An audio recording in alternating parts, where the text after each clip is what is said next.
moderate income issues would be really beneficial. The kids that are walking from one side of town to the other to get to schools would be good. I did try and contact Beth Blackwell today. Beth is the director of the grant and loan program with State Loan and Investment Board. And Kim Reitmer had told us that the legislature has work to do on the next session on ARP funding funds that will be whatever program they come up with statutorily will go to her office to manage, and could be substantial money. And they're looking for projects that are ready to go and need to be complete by 2026. 16th Street is like a perfect fit for that. So the American Rescue Plan. How about a community center? If you want to have a big project that'll help the kids have something to do, especially in the summer months and the winter months. How about a community center? We have an indoor swimming pool. We have indoor basketball courts. We have everything that every other city has, but Wheatland doesn't. That can help kids have someplace to go besides just dragging around town. Okay, so we're talking about ARP funds that need to be spent by 2026. They also have done U.S. grants too for a community center. I don't mean to argue with you. I think you're right. I think we need a community center, but that's not what we're talking about. Yeah, but the problem is every time you try to get a community center, all we do is we hit a block wall and it stops dead or drags. Just like this. We can have it at a bigger venue for this. We aren't. We can have it so only a few people can get in here and not everybody that wants to come, because basically like 100 people outside can't even get in here. And yet you guys knew it was going to be packed like it was last time. But yet what do you guys have it? This little teeny weeny venue. Instead, we could have it at a 4-H hall. We could even have it out of our Chevrolet garage. Well, so anyway, the ARP funding is on the legislative session, and so we need to be talking to Jeremy and Brian about. Well, I'm trying to find out from Beth what she needs, and then we'll. Him. I gotta know it. I'll talk to LSO about it. Talk to me too. I don't know much, just minimal stuff right now. So find out stuff. Let me know. But yeah, I did call the WCDA director, and he said they'd be coming in October.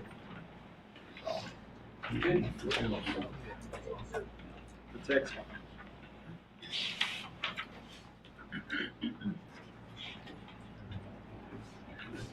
Oh, didn't I also hear from the county when they did their public hearing that the commissioners were considering funding the match for their grant request? Yeah, it was a 35 grand or something. Yeah, possibility. So if you see one of the commissioners, that's big. They did that on their own. Say thank you. Absolutely.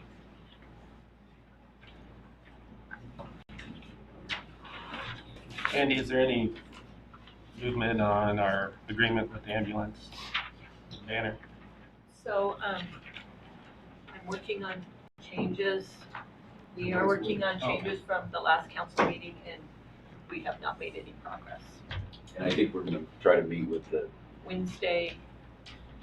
this Wednesday if I'm available. You're available? Yeah. Some of those. I think I will, because I don't have any court this week at all. And part of those changes is that using it for transfer stays within our hospital. I'll make the changes that were suggested, and I'll email it out. Okay.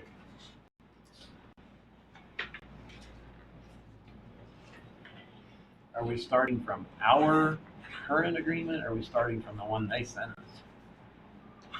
I think we're gonna chop out some of their, quite a bit of their stuff. That one had some weird stuff. Yeah, where they took ownership. We didn't sign Yeah, it. exactly. You can use the ambulance torn down.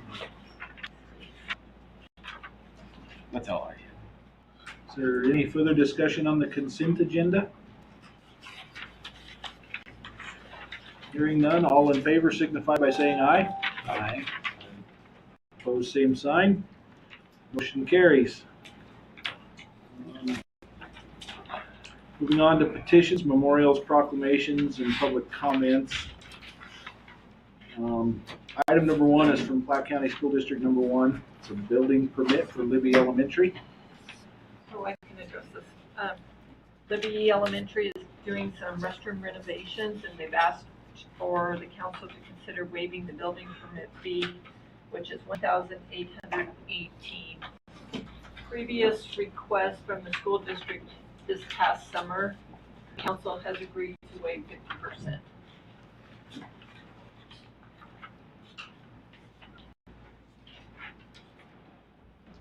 I think if we set a precedent, I think probably that would be work again. 50% waiver, like it.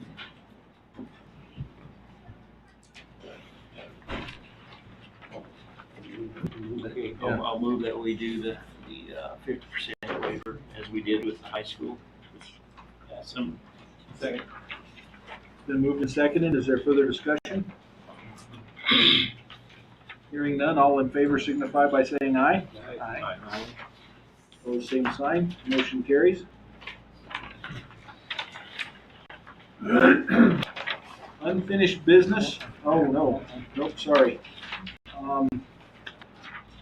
Petitions, memorials, proclamations, and public comment.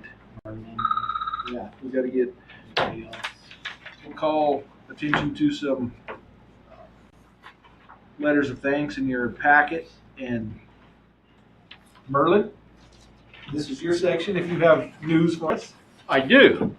Platte County Economic Development had their annual meeting last week, and Charlie Ruart from Laramie Peak Motors was reelected to the board of directors.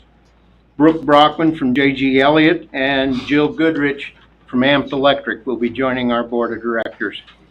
This past week, I also attended the Wyoming Working Together Conference in Riverton, which was Wyoming Economic Development Association, Main Street, and the State Chamber. I attended multiple workshops, brought home a lot of ideas. Just as a point of information, I answered a question for City Hall last week, and it kind of astounded me. The Wheatland population in the 2020 census was 5,935 people. That's what's on the national website for the census. That's not what I pulled off. Actually, it's right here. 938. 2020 census for Wheatland, 3588, which is down 39 from 2010. Okay, That's what I pulled off. all right. I'll This disregard that website, I guess. 5,000 doesn't pass the gut check, does it? But you know what? Just to, while Merlin's here, you know, Merlin did all that census work for us. We should say thank you for, because Merlin pretty much spearheaded. We asked him to. We basically hired PCED to do the census, and so it's a good job. Thank you. I'm not sure that when I asked you to do that, that we knew what it was going to turn into, but I appreciate your willingness to accept the challenge, most definitely. You're entirely welcome.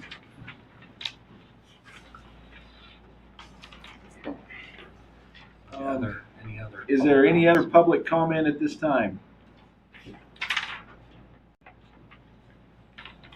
Hearing none, we'll move on to unfinished business, item number 1, which is Ordinance 832, the annexation of Paragon Park Edition on second reading.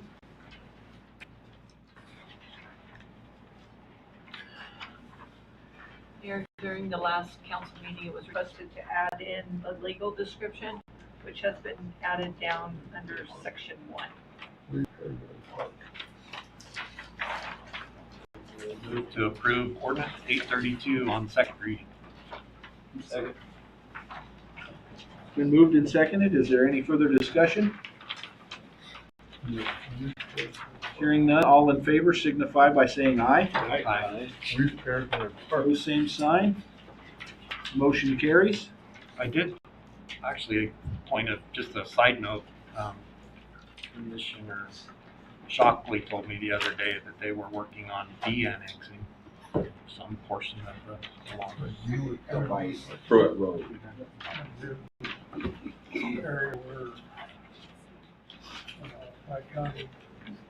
I asked him for a direct trade. I didn't think that was possible.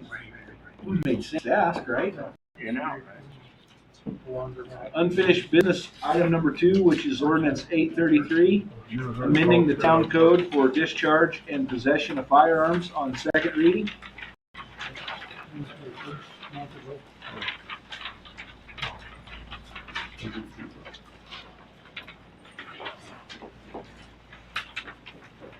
For the purpose of discussion, I would entertain a motion.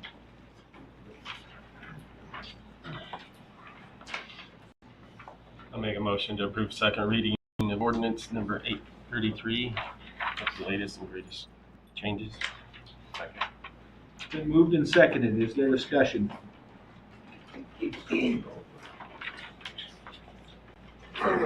We are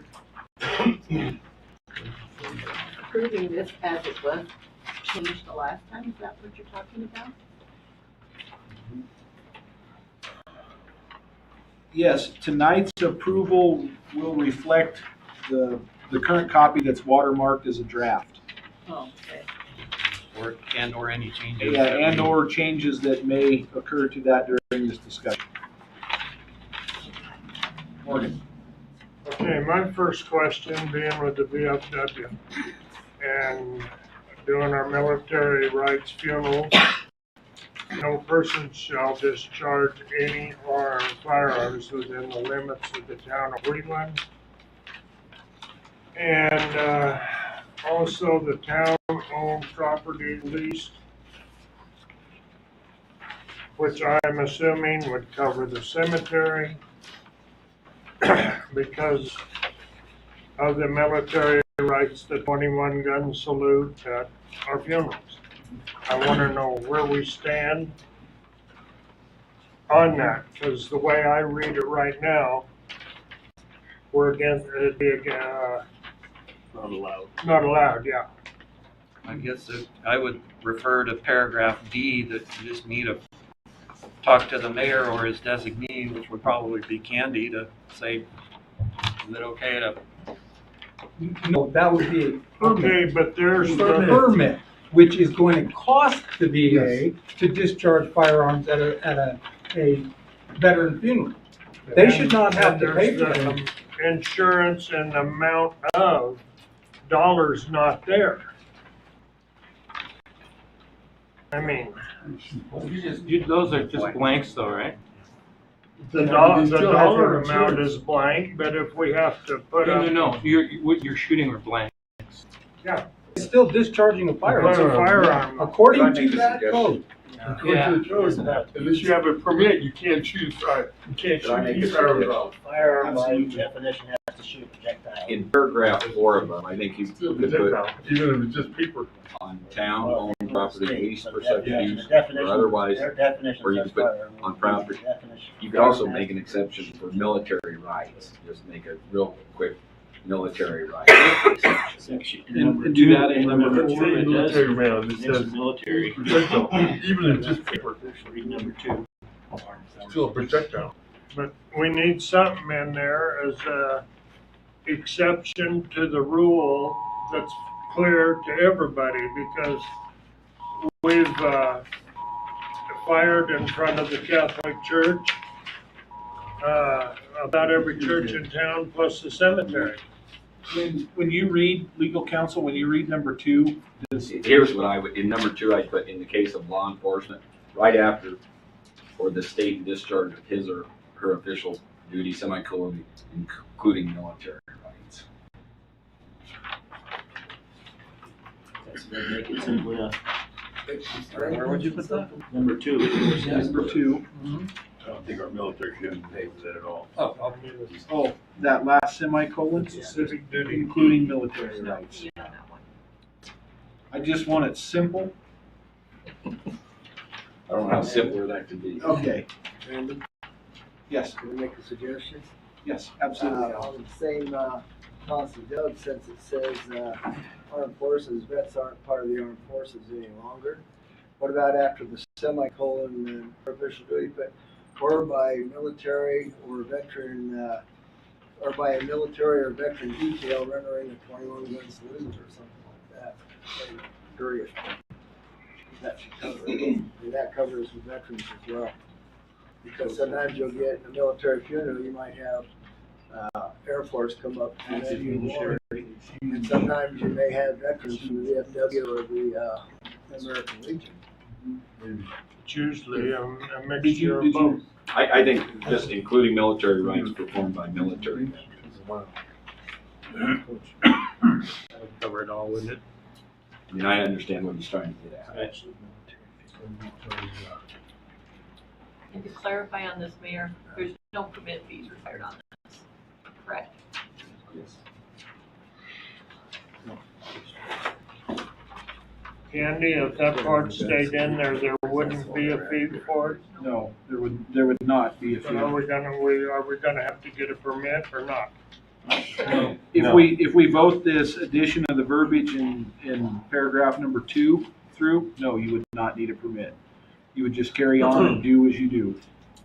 You would be covered by this verbiage as long as it sticks. Town, cemetery, yeah, anywhere.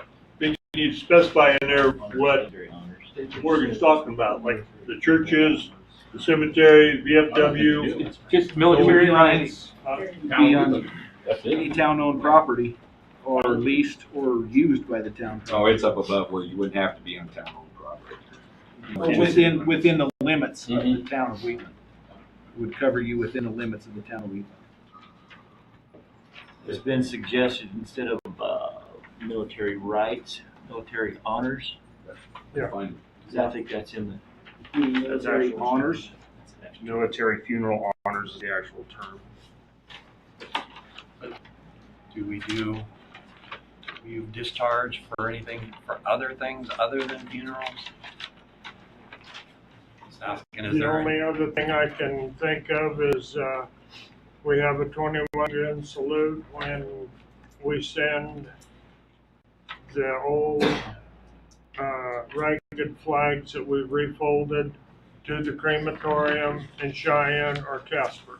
We perform a rite right there. Can you do honors and or I got rights? one that I need to give to you guys. That mailbox in front of the VFW, that's what it's for, that big box. Yep. I think military honors would cover it.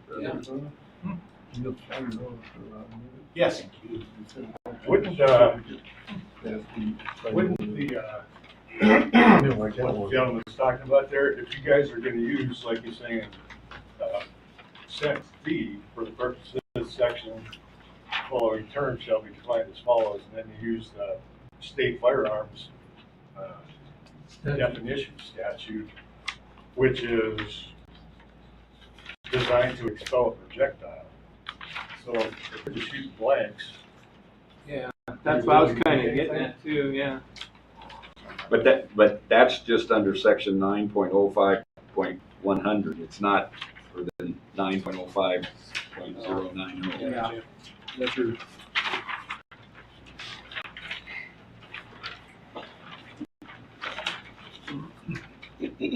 So, Doug, Yes, sir. keeping it simple, that's number 2, can it read blah, blah, blah, Armed Forces of the United States of America or the state in the discharge of his or her official duty, comma, or any military honors. Period. Can it be that simple? It can be that simple. Does that make sense to you guys? They can include more. Well, it would end, that sentence would end after the word duty, comma, or any military honors, period. Military honors, that's someone active or non-active? Military honors. Both, okay. Military honors.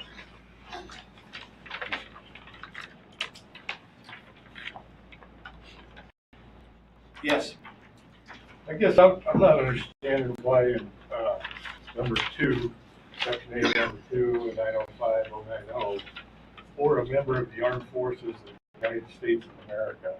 Why do are we trying to regulate the U.S. military? I mean, why is that in there? I guess I don't understand why that was even in there.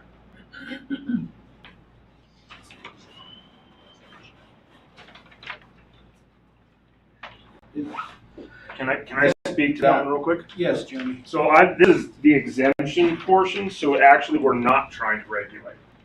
We're saying we can't regulate if there is any armed force of the United States in discharge of his or her official duty, you can discharge a firearm in city limits if it's within your official duty. Yeah, I know. Well, so I'm saying this is an exemption, so. Section 8 says within the limits of town of Wheatland, except 1, in self-defense, 2, case of law enforcement officer or other authorized civil No, it's officer.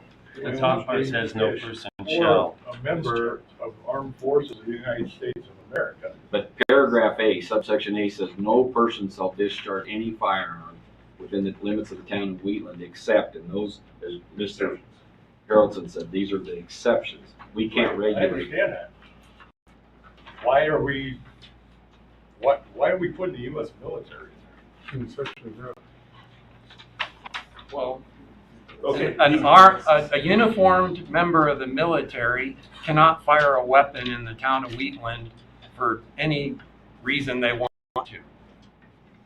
Just because they're wearing a uniform doesn't they have the right to shoot a weapon. That I understand. So that's all it's doing. That's all it's saying. If the military's in here shooting their weapons, we got bigger problems. That's not what it's about. It's about somebody, I mean, like the judge advocate generals here looking for a criminal. And they're, they have to arrest him and take serious action to arrest him. And this is saying they can't, because they're an exception to this, right? That's, yeah, it says they In can, their official duty. in their official duty, they can do, we're not regulating them in any way, shape, or form. So wouldn't town or state law enforcement be looking for somebody like that rather than the military? If somebody was AWOL, I don't think so. Yes. Just out of curiosity, you know what I'm saying? Like, I understand our political climate and how it is right now. My son's in the military. He's in the NSA.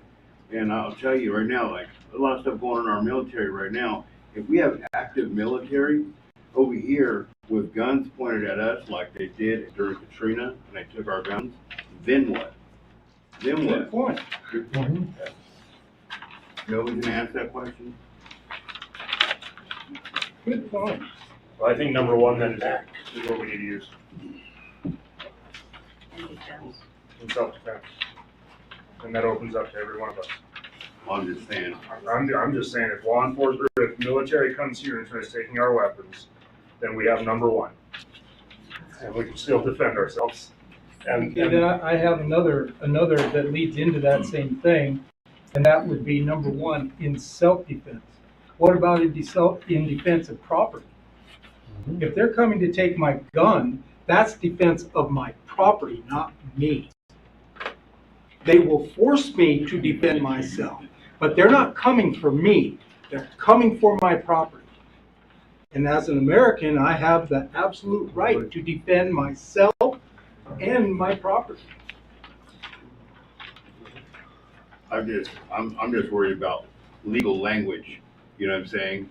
Being able to hold even our military accountable. I love our military. You know what I mean? But a lot's changed. You know what I'm saying? A lot has changed. And I'm a concerned citizen. And I even like vaccines and everything else, talking about coming to our houses and whatnot. I hate to say it, but ain't nobody coming to my house and poking none of my family with nothing. I'm just gonna let you know that right now.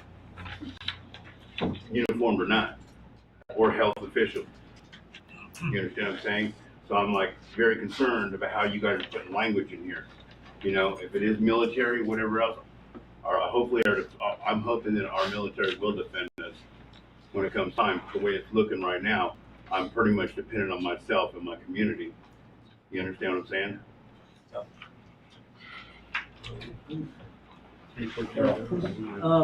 I want to hand a couple of you guys, these are the founding fathers' quotes about the Second Amendment. The problem here tonight is it's not being focused on what the Second Amendment said.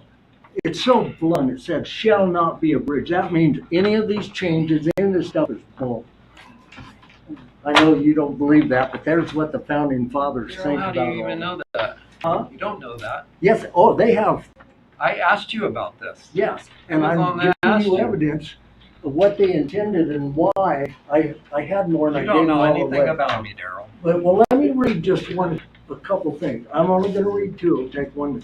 The great object of this, and they're talking about the Second Amendment, is that every man be armed, everyone who is able may have a gun. And that's by Patrick Henry. Okay, here's just Massey. The ultimate authority resides in the people alone. The advantage of being armed, which is the American possess over all the other people of almost every, forms a barrier against the enterprises of ambition. This is enterprises of ambition, where they're trying to tell us what we can and can't do with our gun. For a people who are free, this comes there, and who mean to remain so, a well-organized and armed militia is their only security. And here's what it boils down to.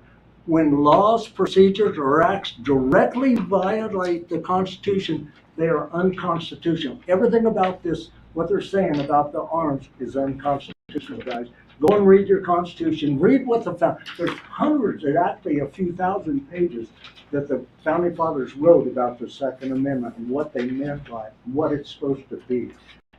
All of these are infringements against it. And I took that oath, and I'm a veteran. I took that oath to defend that Constitution and defend all of you. Like he said, we defend each other in our community. And a lot of this takes that right away. Amen, brother. Thank you. Yes. So let me just clarify my position for you. Since you don't really know what it is, you haven't called me and asked me, you haven't come to my office and talked to me about Well, it. from what I You made an assumption. You made an assumption and a bad one. Okay.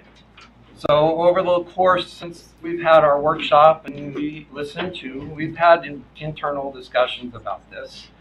And I have asked this question, and I have not gotten an answer.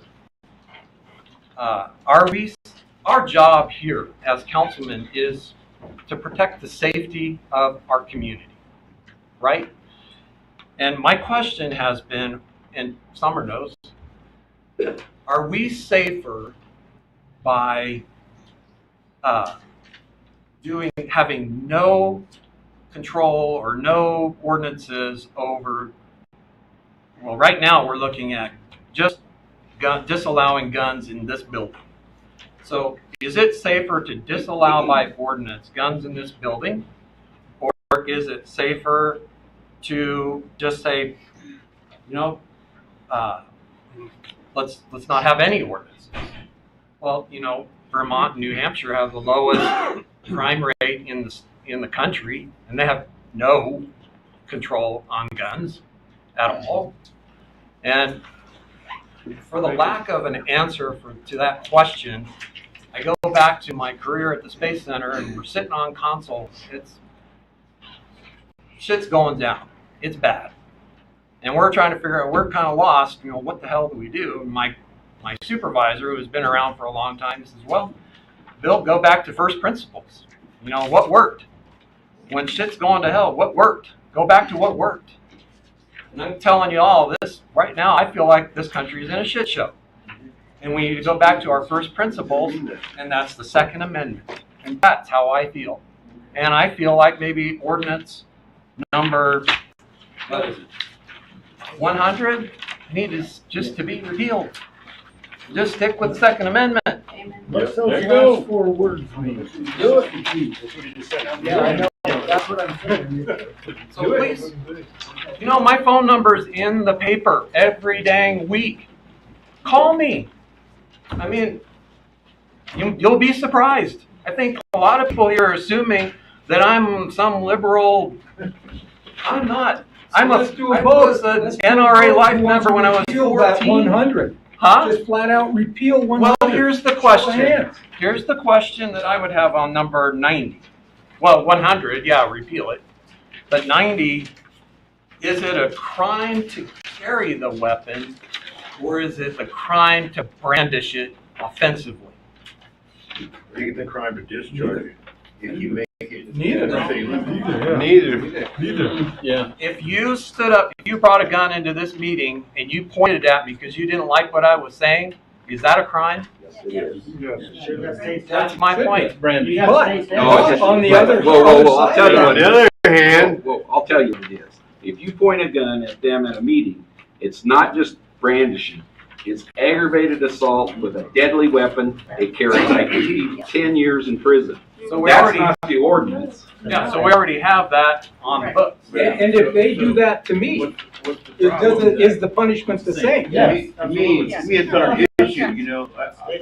What I'm seeing is everybody's scared, you know. I was there on January 6th at the building. I watch what's going on. I see what's going on with our country. I want to tell you something right now, okay? That was all set up. I was there, okay? It's a sad state of affairs that's going on in our country. I trust the government none. None whatsoever. I'm going to tell you something right now. It's really scary. Even right now, I have a lot of family here. I'm going to tell you, I'm worried about people being forced out of work. I got family right now that they're having to leave work. They're having to retire early. You know, we have a bunch of things. Only thing I'm going to cling to is my guns and my family and my friends and my community, because I don't trust my government. Can I make one more comment? Just, and then I'll be quiet for a while. I've been on this council for 7 years. Alan's been longer, he's been longer. And what I think is, I don't know how to describe it, but it's a little disappointing to sit here in this seat and have a group of people that are like-minded make an assumption that we're the government and we're here to take something from you. That's not what it feels like. But that's not us. I mean, we live in this community just like you, and we want the best things for this community. I mean, at one point there was a meeting we had on the historic district, and we were accused of trying to take your personal property. I'm like, well, no, that's the constitutional right. Excuse me, Mr. Mayor, may I be recognized? So anyway, it's difficult to sit in this seat. Okay. It seems we're getting sidetracked. We cannot make a law, any law, and our Constitution doesn't either, that's going to cover every single contingency that can come up.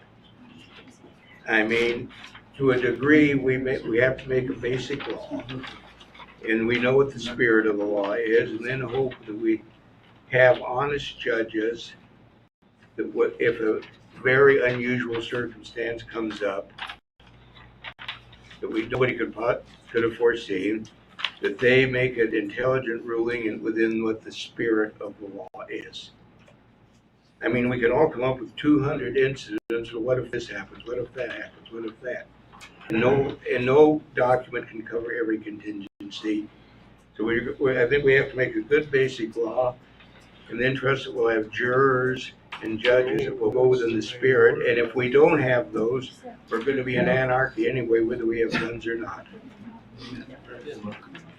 Good point, Mott. Thank you. I just wanted to say that I do think that you guys we were unaware of your guys' positions, and I think that the miscommunication there started when this was released. This was released to the public, and when we all read it, I mean, this looks like extreme gun control to us. So I think that's where the miscommunication started. We didn't know your positions. So when we went and watched the September meeting, none of you spoke out against it. It was just passed. And so I kind of think that's where it started. And I know last time you guys blamed a lot of social media misinformation. But when the legal counsel gave you guys this draft, you didn't publicly state, well, what is this? You know, we have to pass it because it's a work in progress, but what is this? This wasn't what we wanted, right? So it took us a while to get back to that August meeting where we realized the discussion started. And I was actually encouraged when I got to that meeting because it was brought up by Councilman Britz, and he was saying, you know, this is something that needs fixed. The mayor had said, yeah, we can, you know, we might be able to repeal this, we need to change it. So that, it took the community quite a while to get to there. So I think there was a lot of confusion, and even at that August meeting, you guys were pro changing this, and then it was immediately taken by the legal counsel, and he's like, well, I want guns on town property. And so then this was written off of that. I really don't think it's fair to blame the public for getting confused when the release of information was a little bit, does that make sense? What I'm trying to say that it was unfair to you guys for us to feel like, oh my goodness, they're trying to take all our gun rights away. But it wasn't, the information wasn't released to the public very, in a good way. You know, it could Does have that been make done sense to better. you? Sure, Yeah. absolutely. And it was confusing. When we went and watched that September meeting, we're like, oh my goodness, none of these guys spoke to that. But, you know, we have that issue with just about any ordinance Yeah, because, you know, we have to start somewhere. right. Well, And we really rely on civil discussion. and the other question I would pose from that is, and I'm in total agreement with your statement, but give us a solution. How can we better feed the public that information? What venues are out there? I mean, we use Facebook, we use the newspaper of record, which in Wheatland is a weekly, once a week published newspaper. I think in your I September mean, meeting. we have flyers, we put the meetings on YouTube. What else can we do to promote that? Don't put it on Facebook. Put it on the radio. Yeah, Well, put it I on just the think video. that a lot of the confusion was at that Maybe September listen to the meeting. And I video. know, like, I understand the process Yeah, now, right. you had to pass this, and none of you were like, oh my goodness, what is this?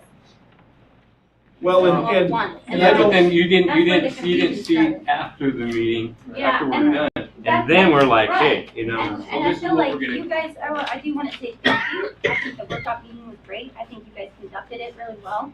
I appreciated your patience. And I'm really, really happy with the edits that you did. So we get that. I realize that you discussed a lot of that behind the scenes, but I do think that's where the miscommunication came.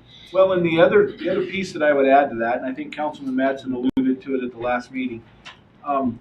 One thing, and I know Doug got beat up, or Counselor, however you want to refer to him, Mr. Weaver, got beat up, but his job is what we direct him to do. And in this situation, we said, hey, we need to draft ordinance, and he can't just give us his personal opinion piece of the pie of what he thinks it should look like.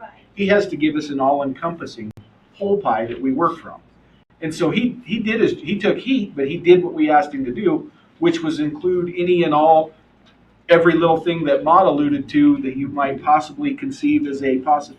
And we worked from there and trimmed it way down, which you thanked us for. And I mean, but he did exactly as we asked him to do. And I know there's been a lot of heat on him for doing something, but he did exactly as the council asked him to do. And then it's our job to pare that down. And I say our job loosely, it's the council's will at that point, you know, as how to pare that down and focus on what they feel is necessary. So, I mean, I don't like the idea that Doug was getting beat up for doing something out of character or something, you know, he went rogue and did. He did exactly as we asked him to do. I think the statements that he made at that meeting where he was saying, I don't want guns on any town property, he was pretty combative. Whoa, with people, you weren't here. I can tell you what I said. The ordinance said that. It wasn't, I didn't want it. I said, the ordinance said that.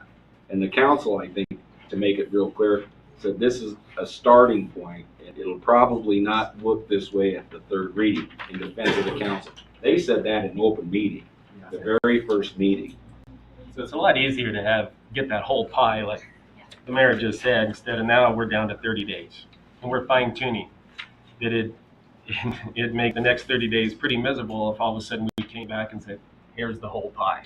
We just lost all that time. So yeah, it's what the mayor said. everybody up there, yeah, we wanted everything in there, and then the existing ordinance, like Doug is saying, says, we're all in violation right now, so. And I think we're just getting down to the fine tuning and let Fuller hit it right on the head. I think we're just gonna try to fine tune it and get it what the spirit of the law is, and we're gonna just move along. We can nickel and dime this a lot, but I think by the time we do more fine tuning, we got another 30 days of due diligence, and I think everybody's gonna be happy. There's still discussion about why we're not just appealing it instead. Yeah, we got tonight, we got another 30 days to consider Councilman Britz's ideas. Yes, Jerry. So, I mean, I'm just gonna ask, do we want to truly repeal 90? And I'm gonna play devil's advocate for a second. So, any person has the right to discharge a firearm in town. That basically is what it translates out to if we repeal 90. No. So I go back to the fact. Repeal 100. I'm saying 100. 100 for sure. Did you ask 100? No, I didn't. Okay. I'm not super familiar with which one is which, but wouldn't that just go back to the state and statutes and the Constitution? So if we get rid of 90, it gives, there's nothing that we can stand on as far as the discharging of a firearm within city limits. That's the only thing that 90 really is standing. Honestly, my personal opinion, 100 is 100% against the Second Amendment. That's my personal opinion. 100 needs to be repealed. 90, on the other hand, I personally think, like I said, I shoot a 7mm and I shoot it in my backyard in town. Well, what if I don't quite know the ballistics and it goes through what I think is a really good backstop and the neighbor kid gets hurt? Now all of a sudden, I'm a criminal at that point, unknowingly, but I am. And that's what I think that this is to protect people. Now, do we need to chew through, I mean, does the armed forces part even need to be there? Honestly, maybe not. That could probably be wiped, but I think 90 has to stay in some form. 100 needs to be repealed. Sorry. So one more question about 90 then. With game, the game and fish, it doesn't make sense to me they would have to have authorization in writing if they're in an emergency situation where they are trying to get rid of No, they're exempted. They're exempted. They're exempted. They can operate within the scope of their duty with no influence or governance from us. They're exempted. Except. Yep. But you gotta read the first sentence. Right.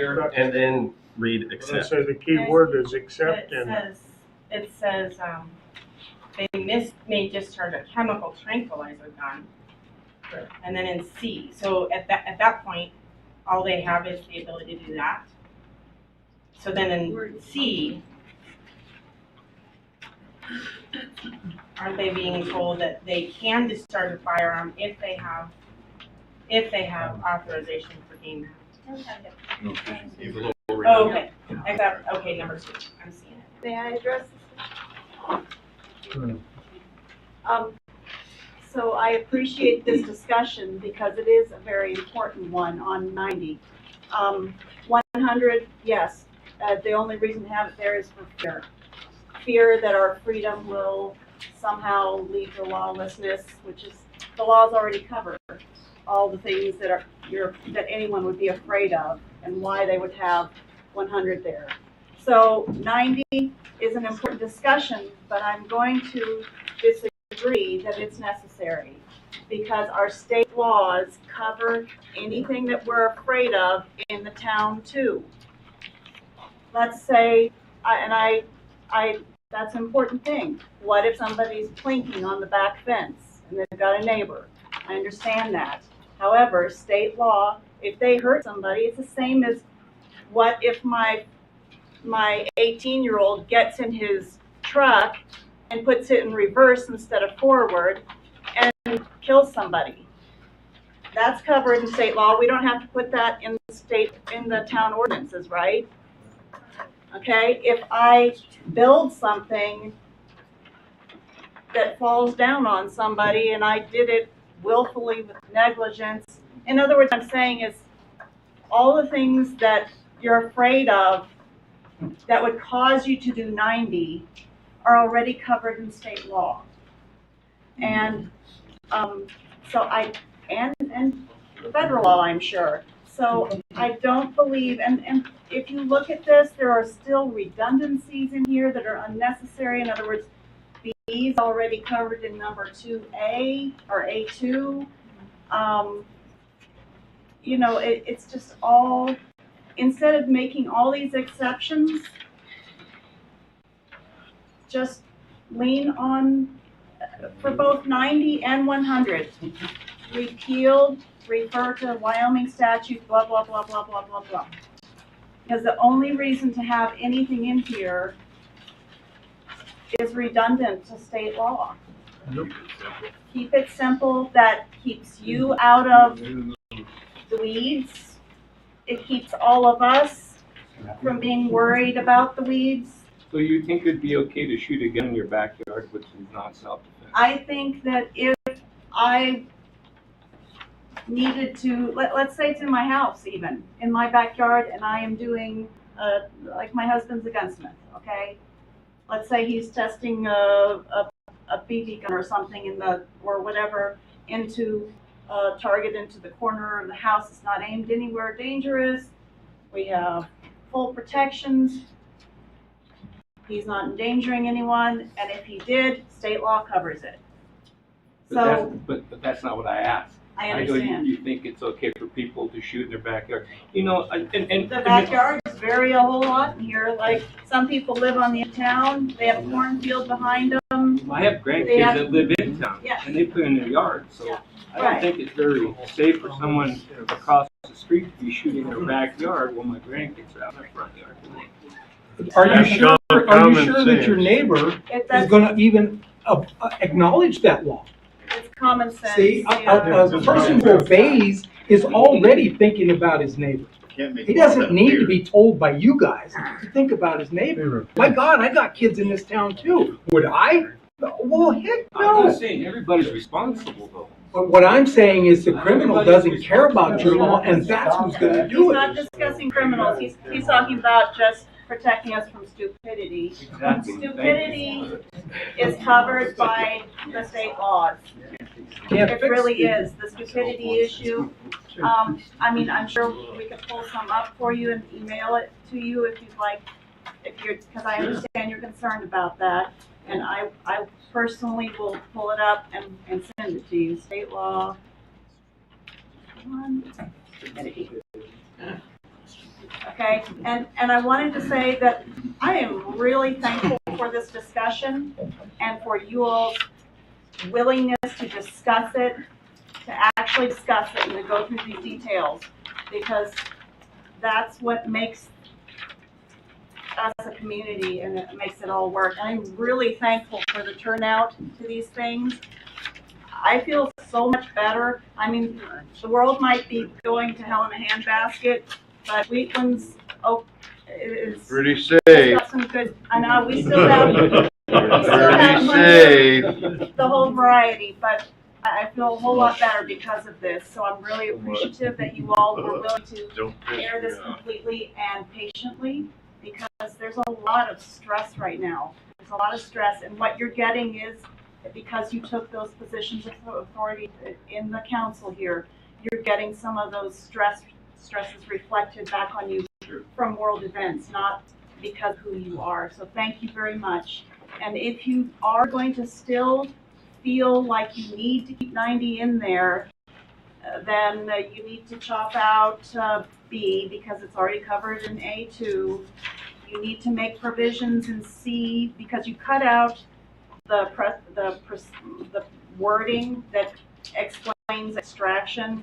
You should add in C for animal control when authorized by designated authorities about extractions. That one needs clarifying if you do leave this thing in there.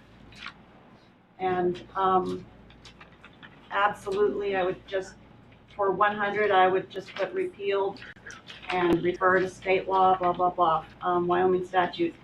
But I would like for you to please openly consider that 90 is not necessary either, and it is already covered in full under state law. And I appreciate if you stay open to that possibility.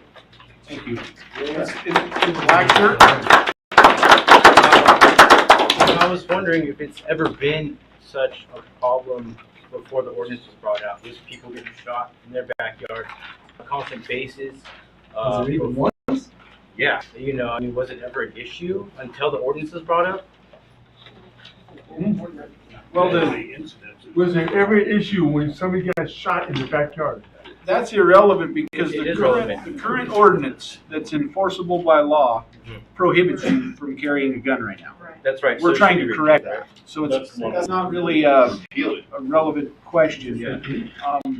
I mean, I see your point and what you're alluding to, but, and it's a good thought, but, no. So it was To my never really knowledge, to an answer your question, no. Until the ordinance was brought up, okay.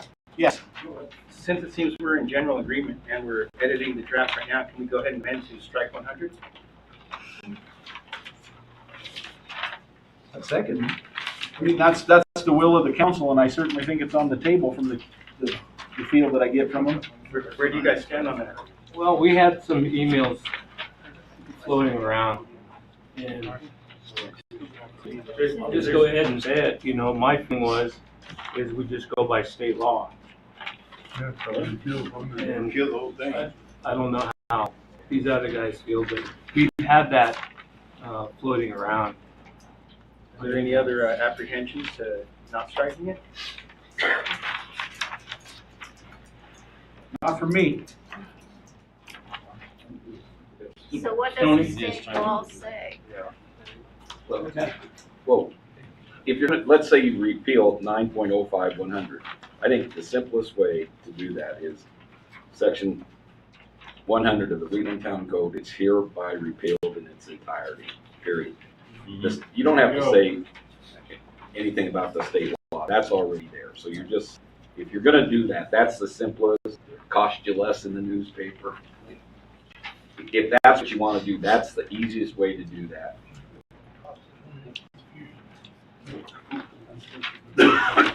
So, Tony, what you was talking about, was that for both of those? For 90 plus? No, you know what, I'm 100?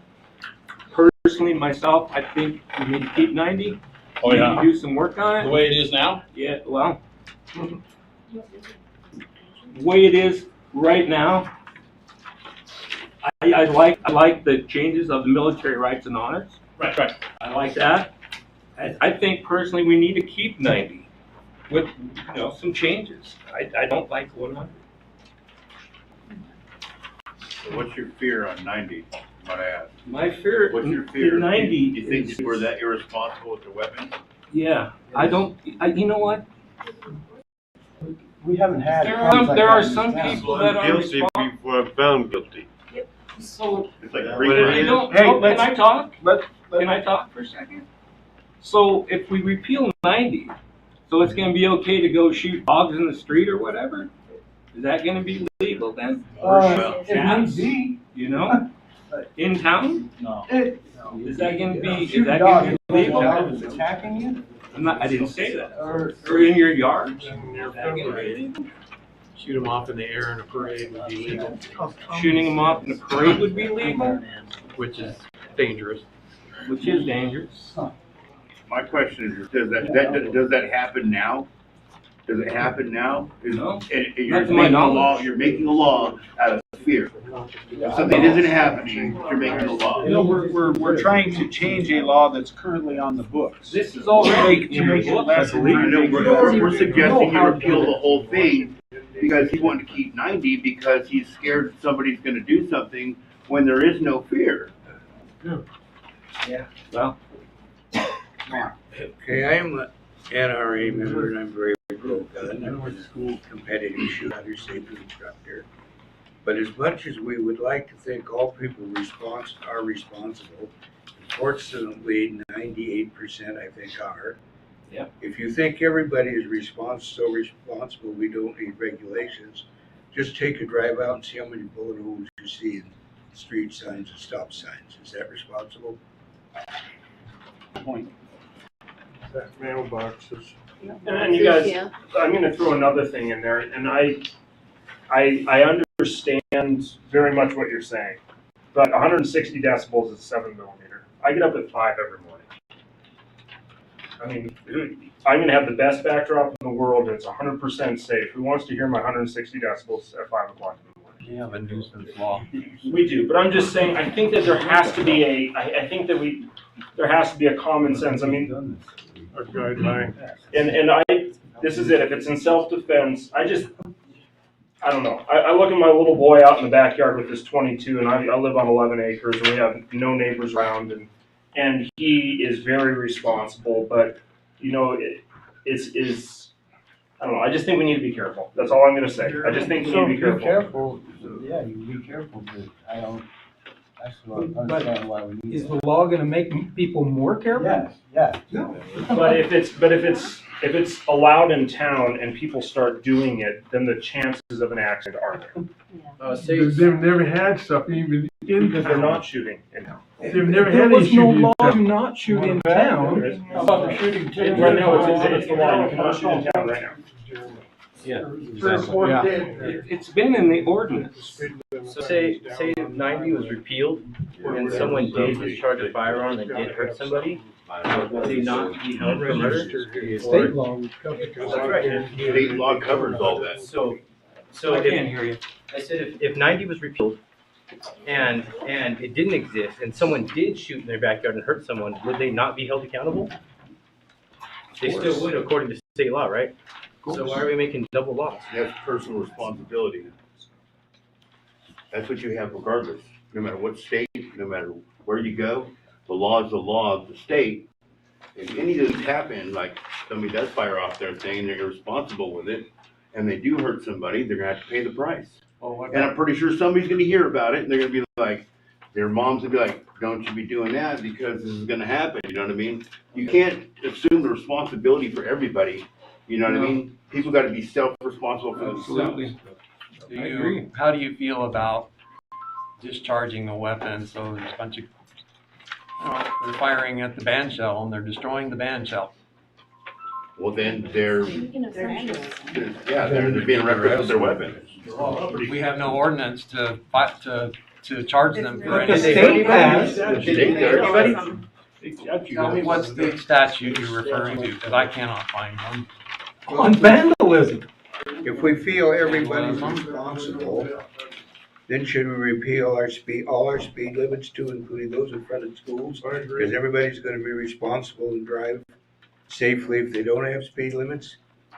The reason we have to have laws is simply because it's a fact everybody does not behave responsibly. Because you take the 80 mile an hour off on the interstate and see where it goes.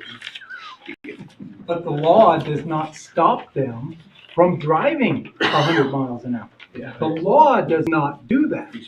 They have to do that. All the law does is collect money off of their mistake through fines. So responsible people are gonna be responsible whether you have a law or not. Period. The officers wouldn't have the authority to back it up if there wasn't a law. Yeah, but when you start encroaching on people's Second Amendment, no matter what it is. Any right. Even carrying it, even here, inside here, I think people should carry. I don't think that people should be able to tell you can't carry. I think if I decide to brandish a weapon or I point it at somebody, then I have broken the law and I will be held responsible. It is nobody else's responsibility but mine. You know what I'm saying? I'm a man that came into this world and I'm gonna pay the price for whatever I do. Just like any other man or woman, I cannot do it for you. I can't wipe your nose or anybody's asked for them, dude, or pad the corners for them. Life is life, you know what I mean? And I have taken responsibility just like everybody else. I don't need people sitting there dictating to my life incrementally and cooking the frog every dang time, especially on our Second Amendment. So you think it's legal to shoot a gun in town? No, I don't think that. I think that you should be able, if I had a dog that attacked a few people, I may put that thing down right then and there, right? Okay, that would be self-defense. I'm not out there brandishing a weapon or pointing it at people. It's a responsible thing of anybody who's a gun owner. Even my dad, when I was younger, he showed me proper things to handle a weapon. And that's the problem. People have too much fear, and because of people's fear, they want to make laws for everybody else. To pad the corners for them, pat them on the butt. But that's not how it happens. You know what I mean? This is life. You know what I mean? I understand what you're saying, but All I'm saying is I don't think it should be legal for people to shoot a gun in town unless it's in self-defense. I think so too, but I don't think anything a lot about it. That is what my thought is. So you want to dictate what you want for somebody else? I cannot personally, consciously say it's okay to shoot a gun in town. No one's saying that. No one is saying that. Nobody's saying, you're saying that. We just don't want you passing a law saying we can't, period. We don't want that authority over our morality. We need to be moral without you. You guys are responsible people. Right. What do you want? David, hold on. God, can I talk without you interrupting? Go ahead. I believe you guys are responsible. I really do. But I'm thinking about, like this gentleman said, the 2% out there that are not responsible. You're not going to fix it. You're not going to fix it. Yeah. Yeah, it's not 2%. They're going to have them regardless. There's no perfect world. That's all you gotta be there.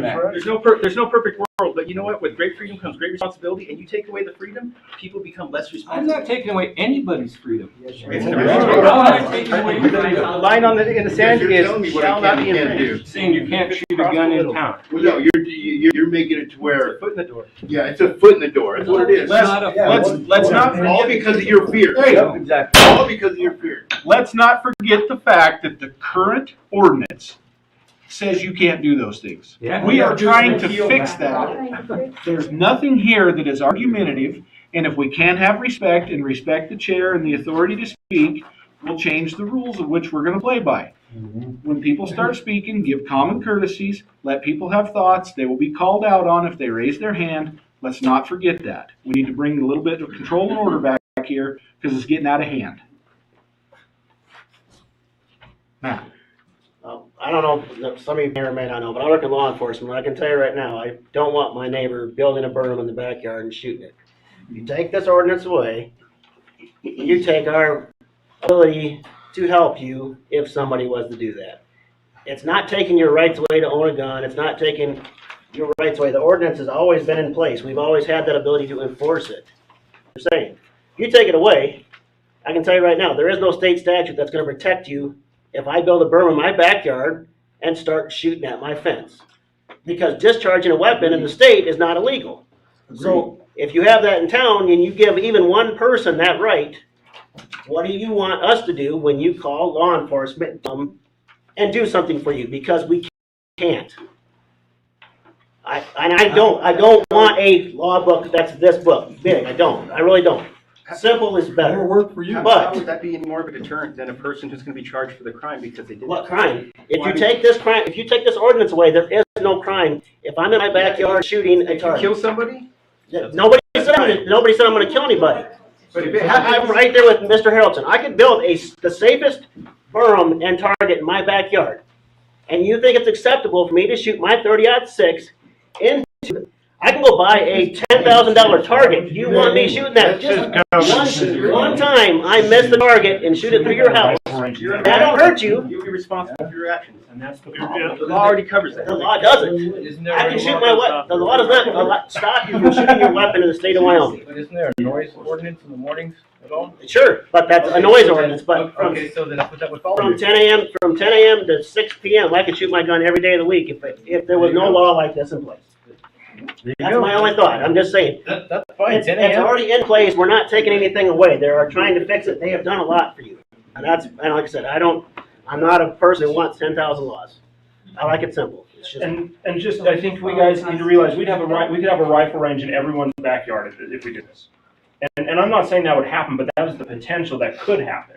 And we don't want a rifle range in every backyard. And this is not about a responsibility, this is about the potential for an accident, the potential for the annoyance. I mean, where you could literally be hearing, you could walk outside in the middle of the afternoon on a Sunday and have gunshots going off because everyone's in their backyard with their .45 doing target practice.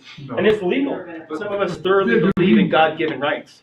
I'm not disagreeing with that. And you are more than welcome to go to the BLM and shoot your handgun as much as you want because that's your right to go and shoot that gun. But I just think that that's the concern that we're saying is this could turn every backyard into a rifle range. And the potential of ricochet or... That's ridiculous. But it never has been that way. Because it's been illegal. No, but it never has been that way. Everybody has common sense. We're not gonna shoot a freaking 30-06 in town, cause that 30-06 has more velocity, can go to any kind of thing you bury you fix on. It's just more common sense. I was raised here in Wheatland. It's like, you guys are trying to make a mountain out of a molehill. Common sense. You don't shoot a gun in town. That's just common sense. We don't need a law to say we can't. Okay. But it's just plain common sense. Stop. We're good. We got Tony Fuller, please. Okay, well, I would like to have Oh, it. we let Tony go. Tony. Your brother. We have speed limits. Does everybody have a common sense to drive without speed limits? Do the speed limit stop them from overspeeding? Stop some people. Some all. Not all. No, nothing will In stop that. fact, if you took the No, speed you- limit, let him talk. it would still drive. Yeah. Can you address the chair? Yeah, I guess we're gonna have to address the chair from here on out. So, Oh, Mr. okay. Fuller, go ahead and Anybody knows me knows I've been shooting all my life. Been strong on the Second Amendment. I've been a competitive shooter since I was 12 years old. Jeremy. And we have to temper some of this with common sense. The city council, the laws do temper the people who don't have it. And then back to my analogy, we have speed limits. And if everybody had common sense, we probably wouldn't need them. I think one time Montana didn't have one. I think they do now. Everybody agrees, discharging firearms inside the city limits is not a very good idea. Not very safe. It's not, unless it's the self-defense. So I don't see the ordinance as an infringement on the Second Amendment. You have the right to have the gun restricting where you ought to be shooting it. Do we want him shooting the gun in the city park? No. Do that. Up at the cemetery? That could get awfully touchy. And like was said, I wouldn't want my neighbor cranking maybe an 06. Just the noise of it.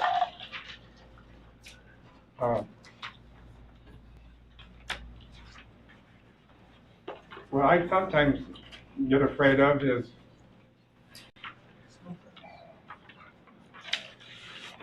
if we push a right too far, we may lose it altogether today. That's what I want to say. thank you. Tonight, I think we're starting to go in a lot of circles, keep coming around to the same old thing. I'll just say what I have to say, and then if we can go forward, I guess we had voted on this.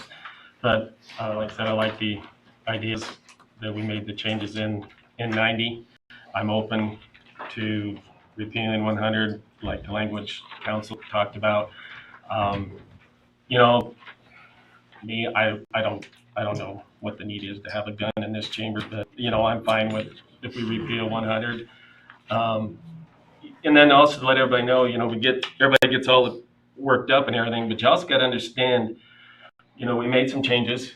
Give us another 30 days to think about, or if we repeal 100 or remove 100, maybe we come back or whatever. But I just think we want to keep the ball rolling, because if this dies tonight, we go back to where we're all illegal right now. The ordinance that's on the books. So I'm ready just to keep moving it along and spend another 30 days with the information we got tonight. And like I said, I'm open on 100. I don't think you can carry, I don't know if you're all going to the school board the next meeting, because you can't take guns into the school. I was up at the emergency room not too long ago. You can't have guns and knives in the hospital. I don't know if you're going to that board to talk to them. But that's just me. I'm fine with removing 100. Again, I don't see them, if we want to remove that language about not having about being able to carry weapons in here, town call, or come up to pay your bill or come into these chambers. I don't see a need for it, but, I'm fine if you want to remove it. I mean, I think it's more of what Councilman Britt's talked about, thinking safety, intimidation, that kind of thing. I don't know. We have people come in and complain about their bills and late fees. I don't know if it's right for the staff to deal with anybody walking in with a gun, complaining just to use it as. Then they're probably not going to use them, knock on wood, but does our staff need to be put in that situation at the window? But like I said, if we repeal 100, I'm fine with it. I like what we've done to 90, and I'll keep doing my due diligence for the next week. But like I said, I got plenty of other stuff to deal with yet tonight. Yes, thank you. Just out of curiosity, is there anybody here who would want to speak in favor of gun control? And the reason I ask, it kind of goes back to what I was saying. It's hard to sit on the seat because we get a group like this that's all like-minded and very emotional and passionate about something, but we represent 3,500 people. And we have to take all of those people into consideration when we're looking at this. It's a difficult position to be in. But that's why we live in a republic, not a democracy. We live in a republic. And so what I think up here, I was elected to help pass things like this because of what I think, the way I think. And I think, was elected. Some people that knew me knew I was a conservative, probably more libertarian than anything else. But I just, please understand, this is a town of 3,500 people, and thank you for coming. But don't forget, there's other people out there that may not share, and they may just be just as passionate as you. They're just afraid to come in here. In the hat, yes. Yeah. My name is Jesse Walden. I'm a former law enforcement officer. I was trained and have done some training with these guys over here for active shooter stuff. I actually used to teach it. I think in this forum, what I would like to see, what I think is missing, is some contingency plans for you guys in meetings like this. If it's already a state law that we can't carry into government buildings, it'd be nice to see some of those things that, hey, you guys have stuff taken care of for the public to come in here that's safe. And right now, I think no one wants to give that up because we don't know that. I'm not going to give up my firearms because I don't know who's keeping me safe. If they've got to leave on a call right now, there's no one in here to back us up at all. No one's carrying anything, we hope, because we're all trying to abide by the law. So some sort of backup plan, contingency plan, some safety stuff, training for off-duty to maybe some private personnel that we all know there's someone in here, part of this team, that's privately carrying for that very purpose. So I think that we should add something into that just to help calm the public that there is some safety out there that's being taken care of, that it doesn't have to be in here, everybody's packing just because we're scared. Thank you. I don't have a problem with an ordinance saying you can't just go around town shooting. What I have a problem with is that means that I cannot protect my property from pests, from dogs, from cats that are destroying my property. I have to now call animal control. By the time they get there, damage is done. When if I could protect my property as well as myself on my property, then I don't have a problem with it. Because I'm not going to go down to the park and shoot squirrels. I did have a thought about number 1 in self-defense, and I had a thought about founders believed privately owned weapons were necessary to protect the 3 great and primary rights: personal security, personal liberty, and private property. So number 1 should say in self-defense of personal security, personal liberty, and private property. That's just,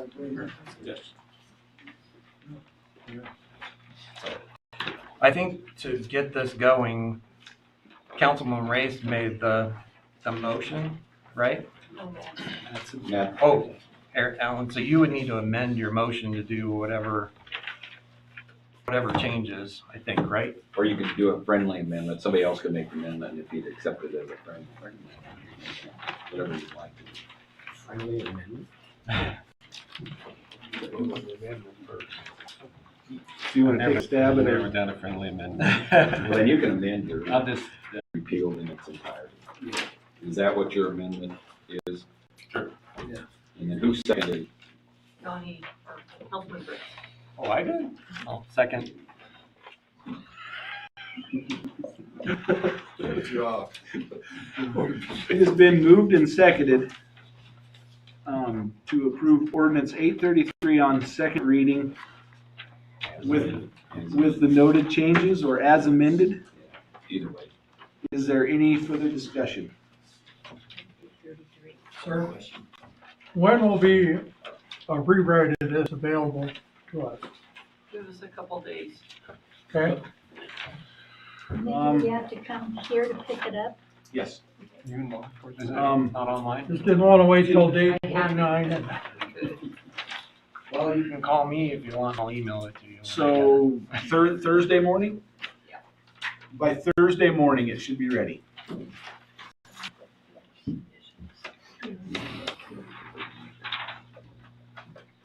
We have Give one them more until meeting. Monday, just because the staff here sometimes has a lot to do. They are shorthanded in the office this week. And I'm not trying to postpone it, it's just, they just are. So in a week, next Yeah. Monday. Okay. And it will also be watermarked with the draft because it's not, I want to clarify that up front because there's been some confusion on some of that. Because it is a draft, it's not the final, so it'll be watermarked as well, but it'll reflect the changes made tonight. Mayor, are you thinking about doing a workshop again or not? I just a question. My gut feel is it's not necessary. If you people in the audience tell me that it is, would certainly entertain that, but I think at this point, I think it's pretty agreeable. I mean, You're going in the right direction. yeah, I think it's the will of the council to just strike 100 with the particular verbiage that Council Weaver suggested. And I'm sure we got 30 days, and I'm sure there's going to be dialogue about .090, and you know, come back in November and we'll finish it up. We'll be here. Yes. Call the question. Okay. All in favor, signify by saying aye. Aye. Opposed, same sign. Ordinance 833 passes on second reading as amended. Y'all are gonna stay and listen to our engineer talk about the airport, aren't you?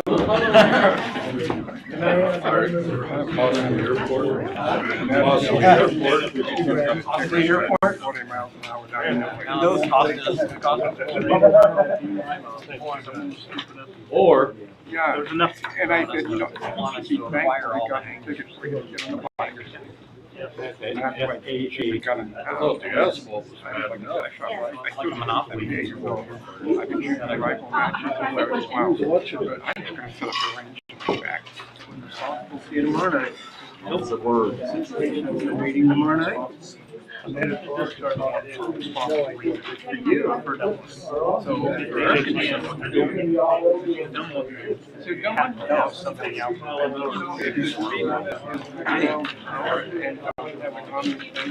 Stay back there until you just provide. They're all gonna be. I can just see them, pull the trap up in the back shell. Yeah, listen to this airport BS.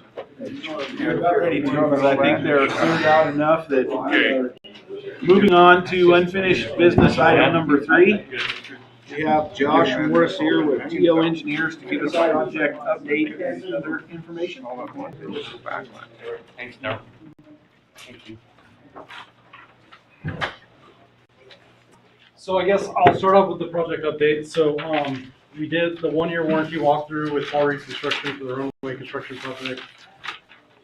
So a couple weeks ago. Not really much there. I think, kind of like I mentioned at the beginning of the meeting, there might be a little bit of movement on getting them final payment. I think they're gonna hold back their right to do whatever they need to do, but, I plan on just running that through Doug and Candy, making sure that that's all clear with them. That's really all the update on that. So then the next thing up is our work order 2021-01 for our scope of work to begin the land acquisition project.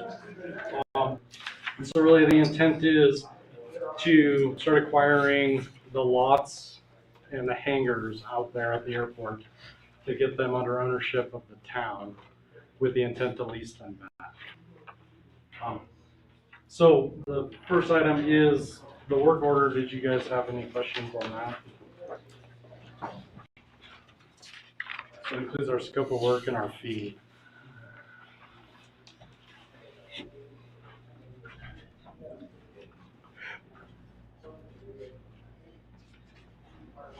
So we had this initial estimate, right, for 300? So the way this is broken up is our fee, our estimate would be, so what the cost of doing the land acquisition is you guys have $333,330. That is the federal entitlement. So that's 2 years of federal entitlement at 90%. So that's $300,000. And then beyond that you have, and I guess one of the things I'm asking is, does that 333 include the price of the land and whatever the Yes. purchase prices? Yes. So it includes our engineering fees and then the price to purchase the land. So we have 150,000 roughly for land, the actual land acquisition, to work with the owners. Yes. It's the beginning process. Yep. And so this is multi-phase. Yeah. Oh, yeah. Is this phase one? This is phase one. Okay. So I would get, here's how, and Josh can, we've been through it before, they'll have to go survey the lots to see what we actually have out there. Then they'll have to have the lots appraised, and then you have to have the lots and buildings reappraised. Is it still the same system? Yep. And then Josh and I meet with the land, they get all that information, then we meet with the landowners and try to resolve those issues. Yep. And come to an agreed on price. So I'm new to this. So what's the purpose? Why are we required to own that land? So you guys have probably one of the weirdest airports in the country, probably one of the only airports that is publicly owned that has private property having direct access to the airport. Typically all airports, everything is publicly owned and the hangars are the lots or the hangars are owned by the town and leased back. So what you guys have right now is you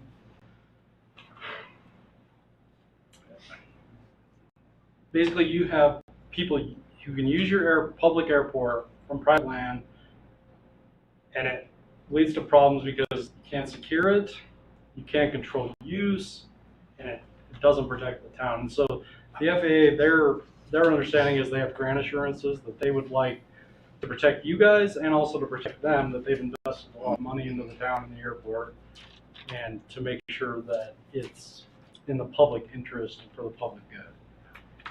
And for background, because I'm the only one that's been through all this, Josh hasn't. When we first started getting grants, probably for the first land acquisition in the 80s, I think, is when we first got money, the FAA was clear. You're eventually going, because we give you this money, you're eventually going to have to purchase the land and the airplane hangars. That was always, in every discussion I was ever involved in, that was always the discussion and position by the FAA. It always has been. And I don't think there hasn't been any grant or anything that we've talked about, even in design plans, that the engineers, even before TO Engineering, didn't remind the council, remember, this is coming down the pike. And that's why I think at times when we had opportunities, we bought a couple airplane hangars or lots out there, so we didn't have that issue later on. That's just the background. Whether you agree with it or not, that's the background on what's transpired. So it's a FAA requirement. So you take money from them, there's always a hook. Yeah, so you guys are Nipias Airport, which I can't remember what the acronym means, but you guys are one of many airports in the country. You guys get $150,000, or you're eligible for $150,000 of federal entitlement money to maintain your airport and to do projects and those different things. And that's their support for you. And with that, they have what they call grant assurances. And those grant assurances spell out, these are the things you guys are agreeing to. Because they're not giving you the money with no attachments. They're going to say, we expect X, Y, and Z from you guys as the community. And so some of that is control of the airspace and different items like that. So the people that own the land and the hangars, how are you going to buy them from? I mean, the evaluation of the. So it's all clearly spelled out. So it's in federal regulations, and then from there, the FAA has their own. They have orders and directives, and that's where, like Doug was saying, the process is actually pretty long and drawn out because we go out, we evaluate the land, we meet with the landowner, we tell them this is what's going to happen, how it's going to happen, and then we go hire an appraiser. And you guys pay for the appraiser. They come out, evaluate the land, put a price to it. Then we go to Wyoming's a little different, but in a lot of states you get a second appraisal. But Wyoming, the way it works is WYDOT, they have a right-of-way department, they have their own appraisers. So they do a review appraisal at WYDOT. Based on that, the idea being two appraisals, you should be able to meet in the middle, or meet and agree on what that price is. From there, you then go to the owner and say, this is the price that's been set by an appraisal, this is fair market value, it's been established, and then you negotiate with the landowner to purchase the property. And then on top of that, there are things to protect the landowner. The landowner has a right to go and get their own appraisal if they would like, and it's actually reimbursable by you guys if that's what they really want to do. They have to meet certain qualifications. Yeah. But there are some things, but really it's to be a transparent process and to just make it clear what the expectations is for everybody. You said when you started the intent of this was to acquire the lots and the hangars, but your lease agreement subconsultant says they're expecting two leases, one for land only with a tenant-owned hangar and a second for land and hangar. So the way we were going to approach this project is we were going to approach it with the assumption that the town doesn't have a desire to buy the hangar. They just want to buy the land and lease back the land. But with the understanding that if some landowners may decide, no, I just want you to take everything. And so then it gives you guys the option and flexibility to buy the land and the hangar. So that's really the intent of that. Who's going to be the lease specialist? So that is a company called EMCG, Airport Management Consultant Group, I believe. And so they are really, they're truly just experts on regulations on airports, specifically things when it comes to leases, all those different things. They're just really just sharp people. So then the idea is they're going to come up with a lease agreement that would comply with what they know in terms of the federal, and then working with Doug, he'd be able to add the pizzazz of the state statutes and the requirements to make sure that it's in compliance. Do you anticipate the lease being transferable? And I think those are all good questions. And yeah, so typically these leases are more long-term, like 20 years. They're usually very fair in the way they're set up. And the FAA wants them to be fair. They don't want this to be burdensome for anybody. And if you remember, I think either it was somebody from FAA or from the state aeronautical, they also said part of those lease conditions were what can you store in the hangar. We want to know what's actually in your hangar from a safety perspective. If I remember that conversation, he visited with us when we had discussions early on when we were paving it. Part of that lease is, here's what you can have in that hangar, here's what you cannot have in that hangar.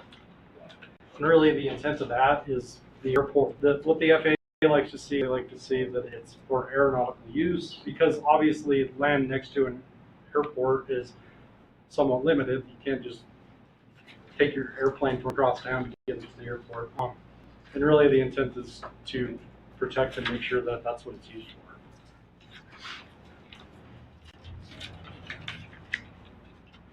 And so I guess some of the other things we're doing in here, so we're doing phase 1 environmental site assessments, and so that is really just a requirement. It's meant to more protect you guys as the town, because if you buy a piece of property that has great environmental contamination, that'd be terrible, because you guys would then be on the hook for any remediation that'd be required. So that's why we're doing that. The nice thing that came out of that is I left it in my fee and I left it in the scope as it is, but I actually have reached out to another consultant that would do that work. And they have an agreement with the Wyoming Department of Environmental Quality. They have a grant that's a pretty open grant where they can, because you guys are a municipality, get that environmental site assessment free of charge. And so the Wyoming Department of Environmental Quality would just pay them, and it wouldn't pass through us or anybody else. So potentially that one would just go away. I left it in here just because I wanted to make sure that the DEQ didn't back out because they decided some other rule or find out that it was fully refunded. What's your, on your map, you've got almost like a question mark, determine ownership of taxi lanes. Yeah, so that's part of this is what we're going to do. We've done a little bit of digging in the past to determine, we went out there, we didn't do a real deep dive, but we are going to do like title research and all that as part of this. And we've done a little bit before, but I believe what we figured out before was that that was subdivided like a residential subdivision, where maybe those taxi lanes, or maybe one of them, not both of them, were actually deeded as like right of way, like a street, because it was subdivided. So the town may already own those, but they might not. So we got to get a clear understanding on who owns what. And you want to make sure you have a good survey on them, because in case the landowner owns part of it, you want to give them a fair. Yeah, and that's part of this is we come in, we do a really thorough survey, we do the title research, we find everything out on the front end just so we really know what we have. And so that's the, so this one, this first phase is probably a little more front loaded in that regard, because we do have to, we need to understand better what we have long term. And we're going to learn a lot through this process, because even the FAA will tell you they've not done a land acquisition project. They've done land acquisition projects like this. You guys have done them a few years ago. They've never done one like this, because you guys have such a weird case at your airport where the airport doesn't own the property. And so I guess I'm going to answer your question, Councilman Montoya, why this is important is when we did that runway reconstruction project, we put up the 6-foot wildlife fence pretty much around the entire airport. But we had to hold it short because you guys do not own the property behind those hangars. So it goes almost everywhere, but then it just stops. And so what that means is you guys do not technically have a secure airport, and you technically don't meet your wildlife requirements. So we're like 98% there, but we need to get that last 2% in. And so that's long term. At the end of this, we'll be able to wrap that up. Okay, thanks for explaining. Yeah. It's time to win the best, Tony. It's really tough. What do we need to do? Do we need to? I think you need to approve the work order 2021-01. Got a question here. Hold that thought, Daryl. Let's get a motion in a second so we can have discussion. Move to accept work order 2021 for $181,103 from CEO Engineers for the Pfeiffer Airfield hangar land acquisition service. You can shorten that for the paper. I'll second that. It's been moved and seconded. Is there further discussion? Daryl. This is a question for him and another one, real short one. Who do you actually work for, the engineering group, or you work for the FAA? I work for the engineering company that is contracted with the town. No relation with the FAA. So you've been hired to help with the land grab, basically, that's what I think. But let me ask you, Tony, what if someone here in the city came to you and said, well, for the good of the community, or we're gonna do that, or the government said, we're gonna take your property and pay you pennies. What, that total amount he's come up with for the land buy and everything, my property alone out there, I have had for my hangar and airport, almost that total amount. And Yeah. so, I see what you're saying. That's why I was asking these questions. I didn't understand it. that's socialism, right? Can I, Man, this is garbage. Carol, Mr. Harris, Yes. when they get it appraised, they might have to amend the amount that we have. I mean, we just don't say, this is all we have, see you later, because that's why we go through those statements. I mean, I think they're taking the best guess on what it's gonna. It's private property, and they're gonna force me to sell my hangar and my property to them. What, you guys, think about it a minute. What if someone came and said, did this same situation with your private property that you've invested in and put time and money into? This is garbage, guys. This is why you, like previously, the gun thing. You give any type of government, city, county, federal entity, you give them an inch, they take a damn mile. And we, the people, are fed up with it. And I tell you, we're gonna get organized. And there's gonna be some major lawsuits here pretty quick. I've talked to federal judges and everything in the last few weeks. And I tell you, I am tired of it. That's my property. What about the Constitution gives me a right to protect my property? Like the guy said, the one other ones, this is robbery, man, in my eyes. And the engineering on that, I've been a pilot, I've flown all over the world, I've flown my whole life. That airport up there, the Basin Electric pilot this morning, I talked to him, we had a crazy crosswind, and they almost went off the runway this morning. And it goes down and banks up. I've flown all over the world, and I've never seen an airport with ditches right off the runway. That's literally, well, for drainage or whatever.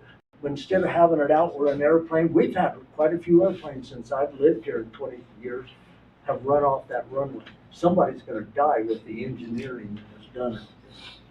Even an FAA guy that I got out of and came up here from Denver, came up and looked at it, he said, this thing is dangerous.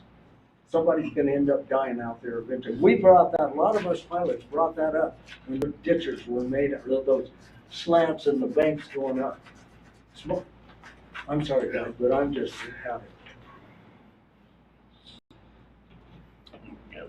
Any other guys that own property here? So I'm not a property owner, but that was my thought, that I don't know how deep we're already into it. I don't know enough about the project, but I do know that every time you get federal strings on things, anytime you accept federal money, and then there are the strings. And so I don't know how deep we're already committed to that federal money, but just the caution, and it's already showing up, that if we accept federal money, that in turn requires us to take land from the private citizens that are living here, that's a real concern. So before we get any deeper into whatever stage you're at with this, I hope that that will be considered, because it will become pretty serious if somebody's opposed to selling their private land for whatever, even if it's an amazing offer you're giving for their property, if they don't want to sell, then and somehow you've obligated forcing that because of the money now that we've taken from the feds, it gets pretty serious. So I just hope that that stays on your radar. Thank you. Well, the issue is that, yes, it's already pretty deep, and it's probably 25 years old. This process started long time ago with other councils and acquisition of land from other owners around the airport for, I mean, Doug's been involved in it for a long time.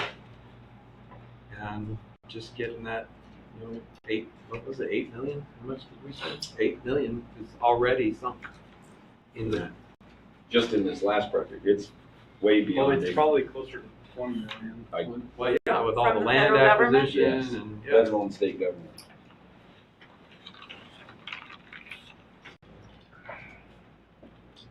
Questions? Just another quick question about it too. If it does end up that the city buys the land and the hangars, is the town now responsible for upkeep and insurance out there on all those? Yeah, I think so. And, I mean, I would think so. yeah, I would think so. I mean, Can you answer that, Josh? Where does that come from?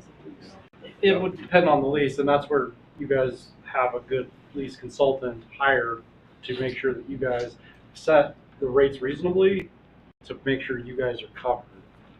So, because you guys will have, if you guys end up buying the hangars, you'll have to insure them, you'll have all those other requirements and maintenance.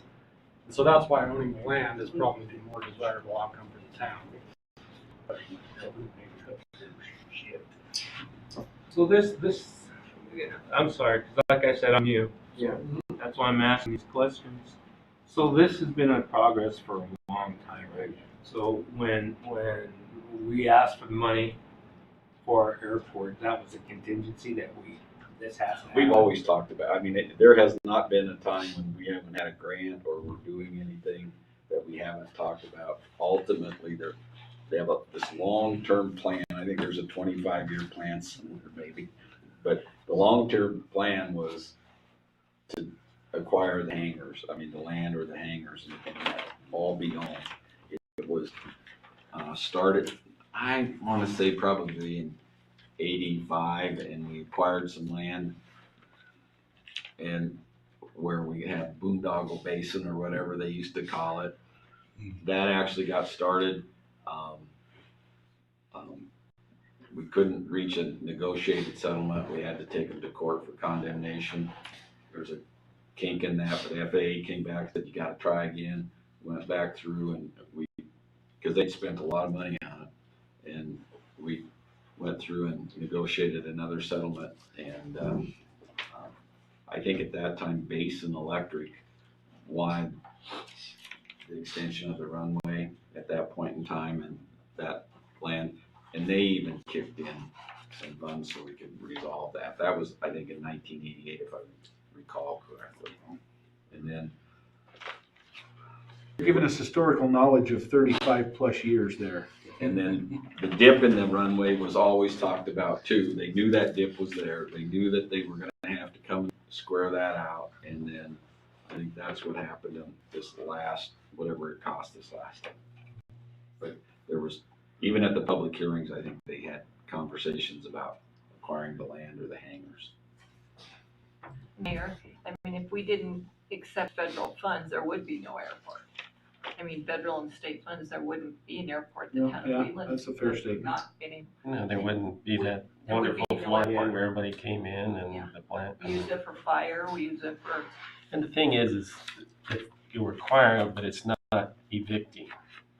So if the town, well, with Lease Group, you know, if they acquire the property, whether it's just the dirt or both building and dirt, then there's, I'm sure, very reasonable minimal lease back that just might have some requirements that, I'm just talking out loud, you know, you're not gonna have a hot rod car shop out there. It's made for planes, but I mean, you're not being evicted out of your place.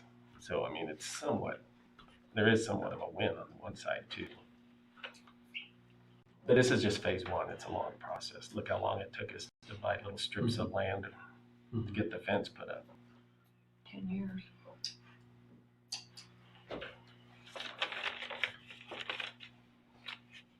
Call the question, right? We have a motion on the floor. No further discussion, then all in favor signify by saying aye. Aye. Opposed, same sign. Motion will carry. So the next thing is the record negotiation. So since our fee is over $100,000 to do this, the FAA requires that you guys go out and do an independent fee estimate. So that's where the town goes out and they hire another airport engineering consultant, give them our scope of work, and then they put a guess at what they think it costs. So went out and did that. So Candy went out and hired Jacobs Engineering out of Inglewood, Colorado, and they put together a fee estimate, and they came back at $329,177. And I would also add some caveats. I think they double counted a few things, so I actually think it was still reduced. But the goal being that really what they estimate and what we estimate, that we're allowed to be 10% over them. But just to give you guys kind of a check to make sure that we're being reasonable, we're being fair. And so then as part of that, you guys have to submit it's called a record negotiation. It's just a letter saying that you guys went through, you did this process. If we had come in higher than them, we would have negotiated a fee because we would have come down, or we would have come to some sort of agreement on how things were going to change. So that's all this is just getting this record negotiation approved to be submitted to the FAA as part of the process. Make a motion to authorize the mayor to sign a letter of record of negotiation regarding Jacobs, is that Jacobs? Jacobs and regarding work order 2021-01. Second. Been moved and seconded. Is there any further discussion? Hearing none, all in favor signify by saying aye. Aye. Opposed, same sign. Motion carries. All right, so the last thing, I think this is pretty exciting. So we nominated you guys for Runway Reconstruction Project of the Year for the Wyoming Airports Coalition. I don't know if you guys are familiar with them, but it's just a group of all the airports in Wyoming. They get together. They have criteria for what a good project should be. And so we evaluated, looked at what the project involved. And so your project was safety.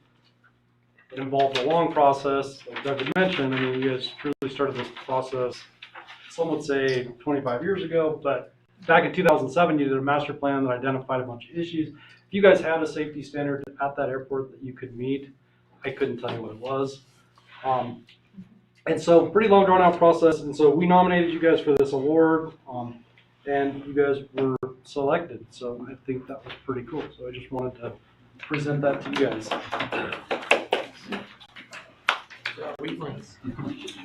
Thanks for nominating us. Fancy plaque.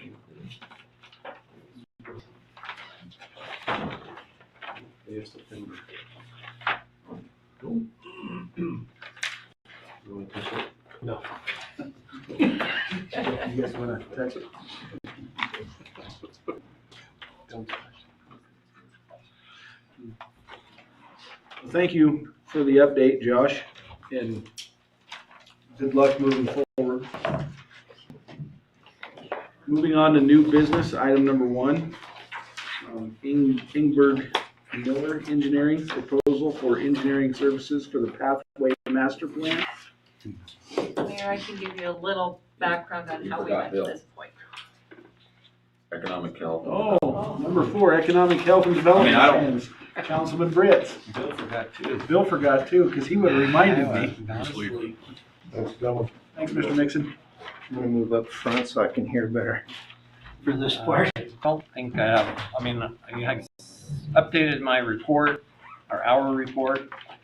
We got additional data on town utility users for August and September from Candy and her team. Little uptick there.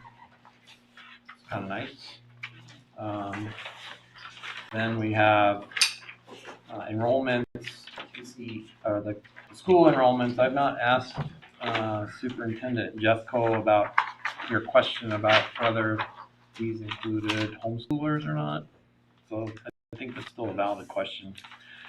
But clearly there was a big jump at the beginning of the year, and then it took another kind of a downward dip. I've been trying to keep up my little side record of commercial vacancies over the last month or so. I've added we had some news about Lock Trucking closing their doors, so I put that on there. I recalled that I think it was the old grease spot, but I'm not sure. It's right across from my business on Night, in front of the hairdresser. It's a garage. Oh, that's been just privately owned for their own storage. So it's empty, it's commercial. Nothing happens there. I can tell you nothing happens there. I know, the guy just works on his own. He lives in the back. Okay. And then I noticed, I'm not sure, I think I took my mom to go look at Paragon Park, just for curiosity, and I noticed that there's a lot north of the Best Western that's got a for sale sign on it. Nice piece of property, actually. I'm location wise. Yeah, there's another one out on 16th Street behind, just south of Super 8. That lot's for sale too. Oh, yeah. There you go. So, I mean, I did have some conversation with the PCED board last week. I think it was last week. I don't remember. But we talked about this idea of generating some metrics, and I think hopefully they're considering it and maybe helping to add something. I did have a little bit of an epiphany about, in business you have your balance sheet and you have the ratio of your current assets to current liabilities kind of gives you an indicator of the health of your business and the solvency of your business. And I got me thinking about, well, could we have a current ratio of industrial properties? It's like, well, then I got to go count. We got to go count all the existing businesses. And I'm like, But then I did have a thought about that. And we already have commercial. We have the commercial utility users that are active. That could be our asset side. So anyway, we'll play with it and see. Maybe it's meaningful, maybe it's not. But it's pretty. Yeah. So. I don't know, Merlin, if you guys had. Well, I just got some updates on some of these properties that you listed. Wheatland Fire Equipment Company is leased by the county for 1 year, so they took down the for sale sign. CME Fabricating is owned by High Tech Beds, and they have the building full of machinery and stock. I don't know when she's going to get started. She might be waiting for orders. I don't know. I've been out and visited with her about renting. Other businesses that have looked at Wheatland about renting some of her buildings out there, and she's okay with that. So, but I don't know where she's at. And Stallion, they're still in operation. They've got several job openings that listed with the Wyoming Workforce Service, so they're not vacant. No, it's not vacant. And they're still in operation, right? I mean, with a downturn in drilling, they're using it for a lot of storage, but they also are hiring and operating out of there. Lock Trucking, I know there's at least 2 entities interested in that property, and they've been told we're waiting on an appraisal, and then once the building closes, they're retiring. Yep. Everybody out there's ready to hang it up. I don't know what's going on with the Aloxite building. Didn't we have a zone change there from commercial to residential or something? Facade going on. Okay. Glass and Becky. Bob and Becky Glass and own it, and I'm not sure what they're doing for sure, but. I see some Construction work, yeah. So, yeah. I met with some people in Casper about the Burger King building, but I really can't talk much more about that. I'm not really that hopeful. But I was gonna say, are you cautiously optimistic or no? I don't know. I just started a conversation with a guy that owns a Dairy Queen in Casper. So we'll see. Fair enough. I told him it was vacant. We'd really like to get somebody in there. There you go. Perfect.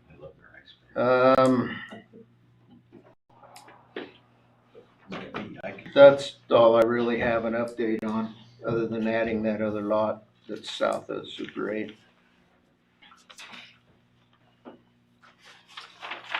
But I think, Bill, I tried to answer you this afternoon on your but it kicked back. I don't know why. Well, that's okay. Mine go to Matt Kukowski and they kick back all the time because they keep using the wrong bank WY. Well, it was the town of Wheatland one. I just replied to yours and I got this notice just as I was shutting down that came back, so. Well, I just keep. I might send you a different email to use. I have a lot of trouble with Outlook. Okay. I'll send you a Gmail when I started using more. Well, I just, it's an open question on, there's other metrics that you have in your mind that might be helpful to measure. Well, I think the board, PCED board was kind of receptive to it, so. Yeah. Cool. That's all. Thank you. My corner then. You don't like me or what? Now we'll try some new business item number 1. Mayor, I was just gonna give the new council members a little background on pathway project. So, I think 2007, plan was done for the pathway around Wheatland. There's the different sections and stuff. Wheatland Trail. So what's the date in it? Does it say? I want to say 2003. Okay, 2003. And so slowly, the town of Wheatland has been working on those segments to get the pathway done. A couple years back, we applied for one and it didn't work out. We turned back our funding, or they took it back because we weren't making any progress on it. So in order to get additional grant funds, we had to update our current plan. So we have, we wrote a grant, received the grant. It was for, grants were 60,000, the match was 15,000. So you have to go through a process with YDOT to get your engineer. You don't get to just, this is our engineer. There's a process, you narrow them down, and then you put, your committee, your pathway committee chooses your engineer. So this in Bergmar was the engineering firm that the pathway committee chose that was YDOT approved. So this agreement has went through YDOT and they were okay with this. And so the next step was to bring it to the Wheatland Town Council. So once we're done with this agreement, they'll work over the next year on updating our pathway plan. That makes sense. You remember how many segments we actually got finished, or actually got through? 8. Oh, I don't know. This had 17 total segments. Yeah. But there are some that were in that original plan that will be eliminated. And then, I'm going to talk to them about going along 16th Street, tying that in, and didn't we stall out when we tried to go around through or something the with golf the golf course, right? Yeah. And that's when we lost our funding. So will we be able to get new funding now with this new? But in order to get additional funding, we have to update our plan. Right. Okay. Cindy Kaler pathway. It's been in my desk ever since I started. So, That's crazy.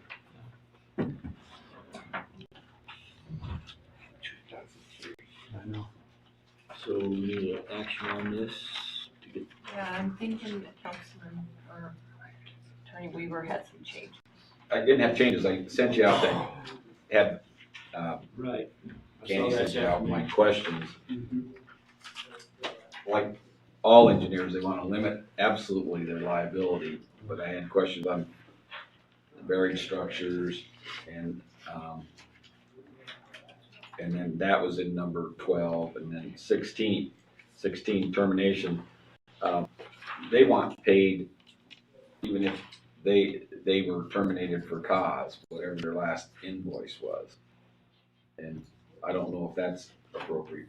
Because if we terminated them and their last invoice included some of those things that we didn't think they should have done, we shouldn't probably have to pay them. That was a question. Then in 17, the indemnity and insurance, we need to know what their limits are. But then if you look at the very next paragraph, even if they caused, and I don't think this will happen, but you have to look at the worst case scenario. If they caused $1 million worth of damages, their limit of liability is only $100,000 or the fee that we paid them. But really, I mean, they're just doing design and engineering. I'm just telling you that, but those always, you can do whatever you want. I'm just pointing out the issues. And then in dispute resolution, I just basically took out, if I was doing, I'd take out the entire sentence, 2 sentences. I think there's 2 sentences maybe. If any controversy or claim arises, because they want mandatory arbitration, binding arbitration.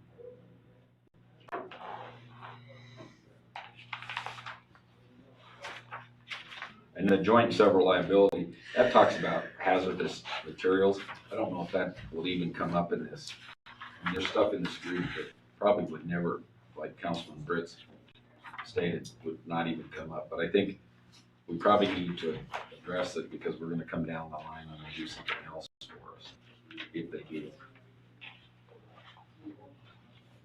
And number 7, I was wondering about number 7. And I know we're not gonna have boring logs and all of that, but I think they took their contract for what Ingrid Miller usually does and just said, here it is for everything. And they didn't try to say, we're just going to update your plan.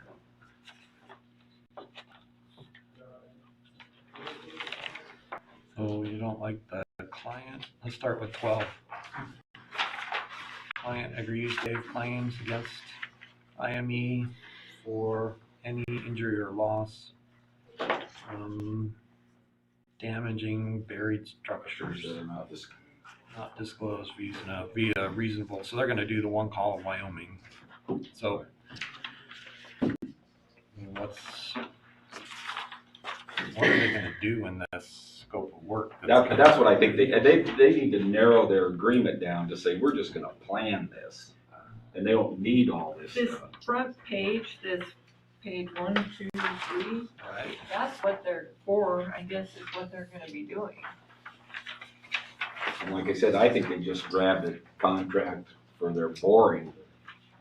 I can request, Can we just delete 12?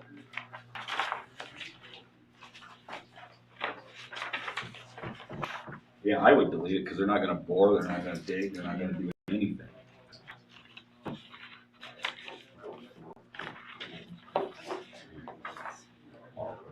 The simplest way would be to request an agreement that fits the project. You're saying this is accept this so we can have a discussion on it and make the changes? I think so. Do we need to move to accept this so we can have the discussion and note the changes? Or just tell us what you don't want, and then we'll relay it so we get some. I actually think the contract should be tailored to the project they're gonna really do. Yeah. But ultimately, do we have to sign this? Is it time sensitive? I mean, can we Can we argue with them about the details and then? We go back and, like Doug said, get it more narrow and come back in November. Yeah, I think we call them and say, listen, why don't you get it project specific instead of just grab. Yeah. I like that. Pathway to Wyoming. And Candy and I can talk to them, and just work through it. That's what I would suggest. It's agreeable with me.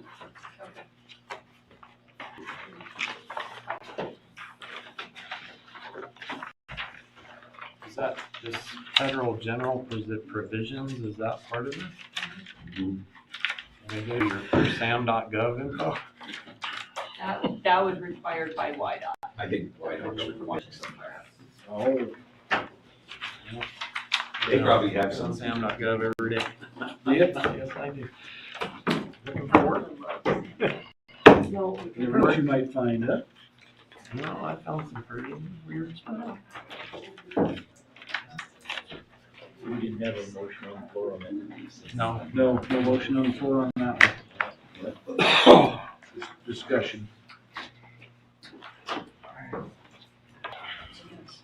Well, I think that's, do we want a motion for that? No, go to No, executive session. You need a motion for executive session, and what are you talking about? Is it personnel issues? Yes, and Personnel. the personnel issues. Okay, well, we'll do announcements, which will be the next regularly scheduled meeting will be November 8th at 7 o'clock here. Can we go back to new discussion? New business, I mean. I know this is out of line, but this has been a thorn in my side. You know, probably ruffle feathers.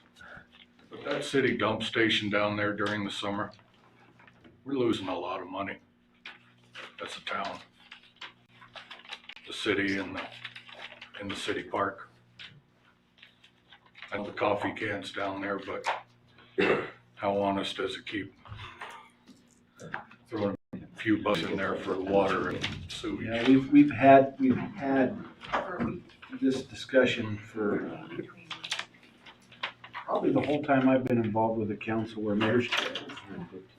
Candy's been tracking it. Yeah, we've been tracking, we make more money on that than we make. On the coffee can? Yep.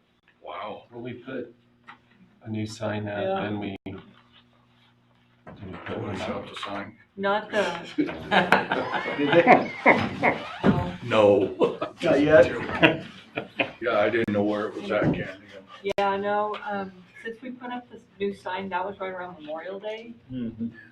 It's definitely, I mean, there's some weeks between the park coffee can and the dump station when we're $200 or so a week. But, I mean, right here, one week was $94.25, another week, $140, $79, $150. I mean, right here, $157.30. Somebody gave us 36. But I mean, without, are we making money? No, but we definitely get the letters of thanks for offering this. Well, and the age-old question is how do you regulate it? Do you put a guard shack there and hire an employee to, I mean. Take it out. Or do like the Tesla machine and have it on a credit card setup. I don't know. Yeah, the flap won't open until. I'm just a dumb bowl maker. I'm not a rocket scientist like. So. But you know, it's gotta be putting a strain on our water and sewer. Cause boy, they're backed up all the way to Fat Boys, you know, in the summertime. Yeah, I know it's our own citizens that use it also, but where do you draw the line? I think part of, again, it's history. Part of the reason is that they made a determination years and years ago that we just soon have them dumping it there into our sewer system rather than and people used to do this, Will. Oh, yeah. They just open it up and go down the highway. I mean. Understand. And yeah. You can't fix stupid. Shooting guns and pooping RVs. I don't know what the answer was. I'm just telling you that that's part of the That's history. a good valid point. We're getting to the off season where maybe we can do some meaningful work and it'll look dynamically different next spring. And then there will be bullet holes in the sign. People will be mad. I brought it up, or I've always thought about it. Then last year I got a hold of Martin Hicks, and during the height of COVID last summer, Gray Rocks, now this is just Gray Rocks, was averaging 300 campers per week in June, and then 500 per week in July and August. Those are all-time highs. So I'm sure that's gone down a little bit, but it's still substantial. That's just Gray Rocks, but I think they pull off of Glendale. They know where it's at. I can be down in my office and I see them going. They turn right Well, lane they know bridge. it's free. They know where Yeah. to turn and come. So yeah. So we're aware of it, and we're trying to figure out a way to get some more. Trying to figure out what to do there. Okay. But those snippets like that, that's valuable stuff. Thank you for that, Willie. What are you doing next summer? Yeah. I'm retarded. I mean, retired. You can form a volunteer group. No, and sit I'm down there a volunteer. occasionally. Built you a guard shack, I'd even consider putting an air conditioner in there if you. Saddle it. All you have to do is one color of a license plate. The county, no charge, the others. Ties them and you can wear a sidearm. How do you win? That's the thing. How do you win? Set it up like a vending machine.